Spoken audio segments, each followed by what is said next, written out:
working inside the banking industry, and I can tell you firsthand, there's a whole lot of stuff that banks are counting on you not knowing. Not because they're evil, but because when you don't know better, they make more money. Today we're changing that.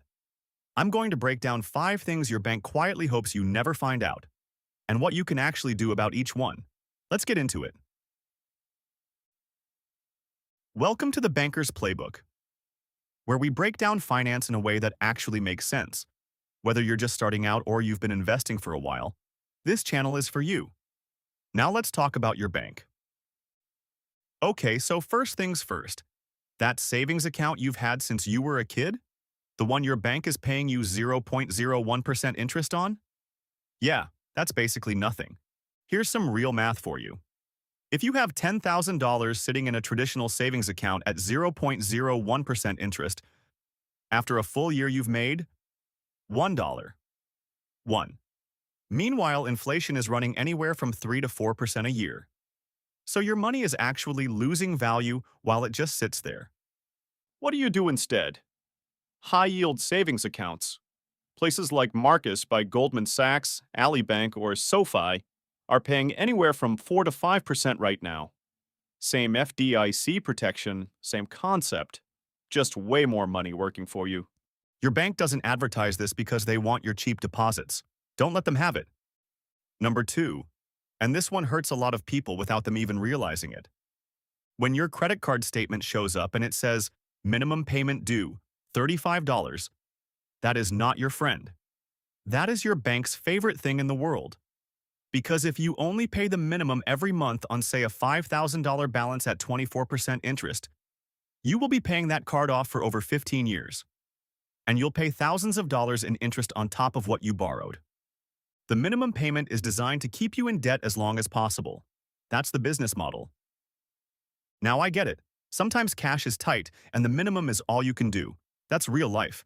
But if you have any extra money, throw it at that balance. Even an extra $50 a month makes a massive difference over time. All right, number 3. And this one blows people's minds every time.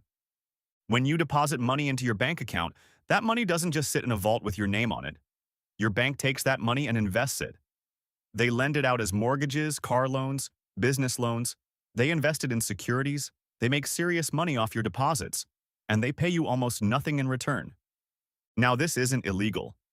This is literally how banking works. It's called fractional reserve banking. But here's the point. If your bank is out here making money with your dollars, why aren't you doing the same thing?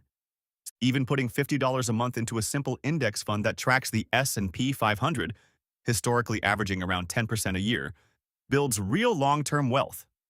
Your bank is investing. You should be too. Number 4.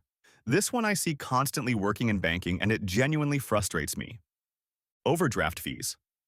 The average overdraft fee in America is $35, and banks collect billions, literally billions, in overdraft fees every single year. The wild part?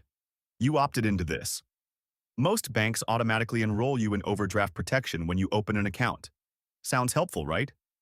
But what it really means is instead of your card just declining when you don't have enough money, they let the transaction go through and then charge you $35 for the privilege. Here's what you do. Call your bank or go into a branch and ask them to turn off overdraft protection. Your card will just decline if you don't have the funds. No fee, no drama, done. Some banks are moving away from overdraft fees entirely, but a lot of them still rely on this. Check your account today. And number 5, probably the most important one. A lot of people think you need a financial advisor, a big salary, or some secret knowledge to start investing. Your bank loves this narrative, by the way, because they sell financial advisory services. But here's the truth. You can open a brokerage account in 15 minutes. Apps like Fidelity, Schwab, or even Robinhood let you start investing with literally $1.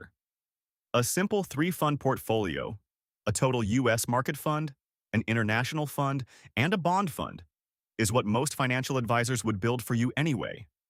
And you can do it yourself for almost zero fees. Now, I'm not saying financial advisors have no value. For complex situations, they absolutely do. But for someone just starting to build wealth, you have everything you need right now. Don't let anyone convince you otherwise. So there you have it. 5 things your bank is really hoping you scroll past without thinking about.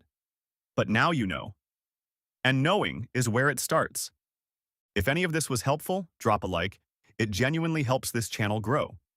And if you want more straight talk about money, investing, and building real wealth, hit subscribe. We've got a lot more coming on the Banker's Playbook. Got a question or a topic you want me to break down? Drop it in the comments. I read all of them. See you in the next one.